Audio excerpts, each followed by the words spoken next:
I've been playing on the PC for years. It's my platform of choice, and while it's not perfect, I really do love it. But the thing is, with the launch of the Xbox One X, things are definitely changing.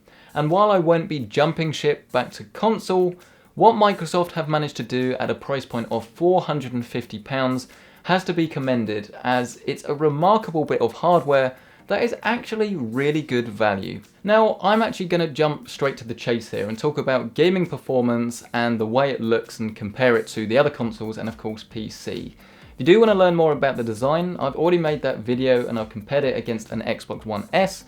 You can find that in the top right hand corner.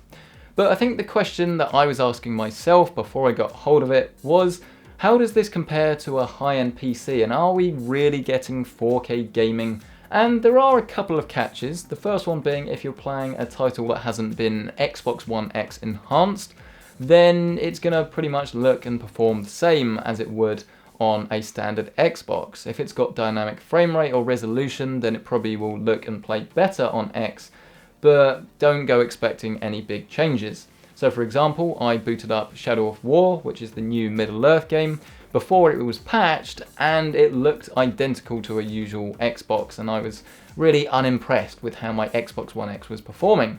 So I booted up Assassin's Creed Origins, and honestly, that game looks phenomenal. It's the real deal, folks. I know it is, I think, 4K checkerboard, which isn't true 4K, so it's sort of similar to the sort of stuff that the PS4 Pro does. But I really don't think anyone would notice. I can't notice. Even if you put your face right up to the screen, it looks pin sharp. And unlike some of the other games I've tested, it really does look like a PC on very high ultra settings at 4K. And I know some people won't believe me when I say that, but honestly, it looks amazing. And the same does go for Shadow of War once it's been patched, which it now has been. It doesn't look quite as good as Assassin's Creed, I think, but it still looks phenomenal when you compare it to your usual Xbox. And if you have a fancy high-end 4K TV, it sort of deserves to be played like this. It really, really does. The main caveat though in all of this is that while all of the games that I've tested have looked amazing, not all of them render in 60 frames a second. I think the best balanced game that I've come across so far has been Halo 5. That game, 4K, 60 frames a second, honestly, it looks so good. It feels so tight. And I've been playing that game so much now.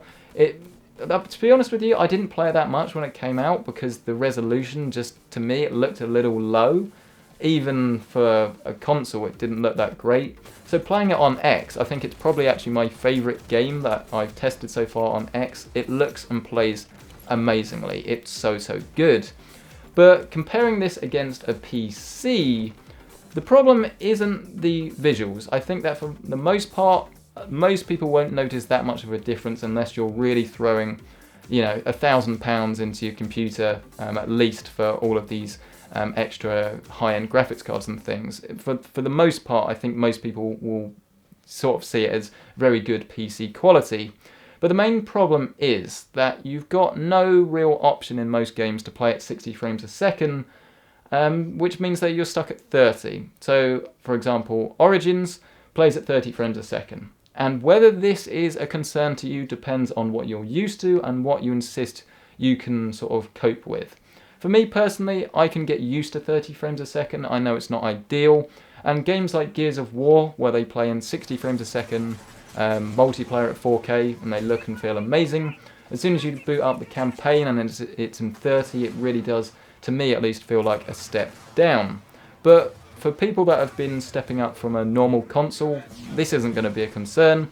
And for those of you that don't mind about 30 frames a second anyway, again, it's not really going to be a concern.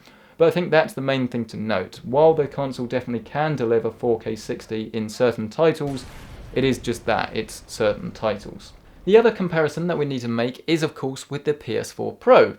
I've been using mine for around about 5 months and I love the Sony exclusives. That's why I bought it. I've been playing a lot of Crash Bandicoot, Horizon Zero Dawn, and there's a lot of stuff to look forward to.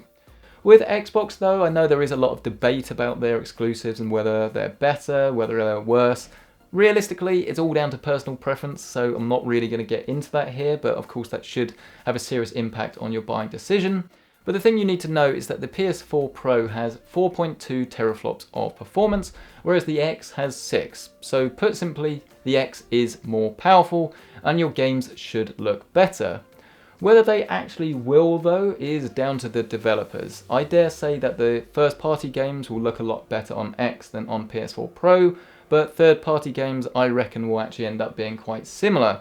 But of course we'll have to wait and see really, because at the time of filming there's still loads of games that are needing to be patched, so I guess we'll follow this up a little bit later. The only other thing really to mention is that this is a living room device, and even if you could get a powerful PC that had more power and was just as optimized as the Xbox One X, personally I still don't like Windows in the living room, and as such I will be using my Xbox One X as my living room entertainment device. That's just my personal preference. I know some people will be different.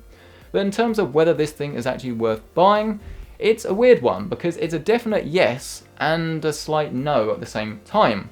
If you've got a 4K TV, then you're going to need this to really get the most out of it, and you're going to be seriously impressed with what it can do. It is quite expensive at £450, but the value when you compare it to a similarly spec'd gaming PC, it's night and day. This is seriously good value for what you're getting. But it's not going to be worth picking up if you've already got a PS4 Pro and you don't want to pick up the exclusives from the Microsoft side, because while the fidelity is definitely better, I'm not entirely convinced that it's worth pumping all this extra money in when you're going to get a better experience but not a completely different one.